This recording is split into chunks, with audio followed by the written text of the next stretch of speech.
Parishioners at a Catholic church in South Louisville are suing their longtime priest. They're concerned about how church donations were spent, but others are coming to his defense. Rachel Drove talked to the people bringing the lawsuit and heard from the priest himself about the accusations against him. A civil lawsuit alleges Father Anthony No is wrongfully using church money by converting funds donated to the parish for his own personal use. I know that we have a case pending against me and against this community. Father Anthony has been pastor at St. John Vianney's for more than 2 decades. His former parish council and the parish's former music director are the ones bringing the lawsuit. In our church, financial is have no transparency, and we want to bring that to light. According to the Archdiocese of Louisville, a parish council consults with and supports its pastor. The pastor decides when the council meets and takes action. The men suing Father Anthony say they were removed from their volunteer roles after raising concerns. They ask we not identify them because they're still attending church services. When we were pushed away like this, we felt like our efforts not appreciated. We become like an outsider. And felt they had nowhere else to turn. So then we realized we have to have some help to bring it to the light. Last week, I went to talk to Father Anthony before daily mass. Come and pray with us if you want to. He addressed the suit when speaking to me after the service. I let the Archbishop and the Archdiocese take care of it, and I hope and we pray for the people who are trying to break up this community.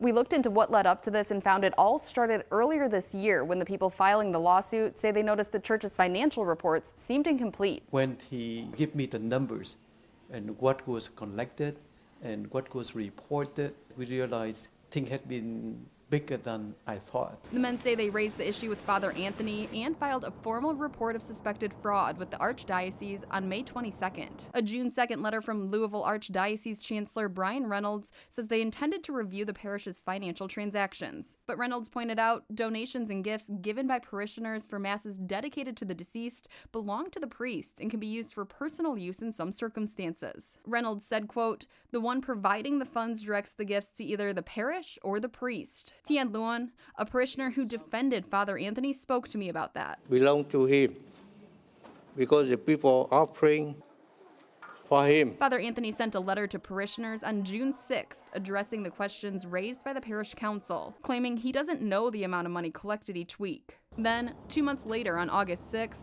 Louisville's Archbishop Joseph Kurtz sent this letter to the parish council and Father Anthony. In it, Kurtz says the Archdiocese was auditing the parish's finances and said Father Anthony agreed to train a new finance council on, quote, proper roles and procedures. In that same letter, Kurtz encouraged getting rid of the current parish council, saying, quote, "The good progress made with the parish finances leads me to encourage that the present parish council be dissolved and a new council be formed." We felt like a glass of water on our face. We don't think this is the response from a finality figure, but we thought that we are not a good children of the diocese anymore. In addition to accusing the priest of breaching his fiduciary duties and improperly converting funds, court documents show parishioners are also alleging Father Anthony fired them in retaliation for asking questions. They don't see anything wrong when we have the numbers, we have the proof.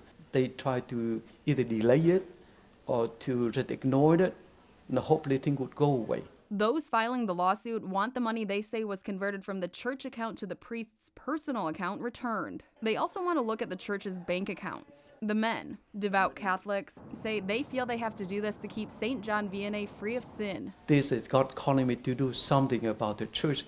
If we see something wrong, we have to raise our voice. But some attending daily mass last Thursday, also devout Catholics, say they think the men bringing the suit are just trying to hurt Father Anthony. They only want the pastor to go down. Father Anthony suggested I ask the Archdiocese of Louisville for more information on the lawsuit, but when I did, an Archdiocese spokesperson told me they don't comment on pending litigation. In an earlier conversation, the Archdiocese told me they completed their financial audit of St. John Vianney. They wouldn't provide me with a copy of that final report, but did send me an email saying, quote, "As is the case with many parish audits, the report identified some procedural and management issues, and financial procedures will be reinforced for good financial management going forward. No malfeasance was found. The lawsuit being brought is a civil suit. No criminal charges have been filed." In Louisville, Rachel Droz, WHAS 11 on your side.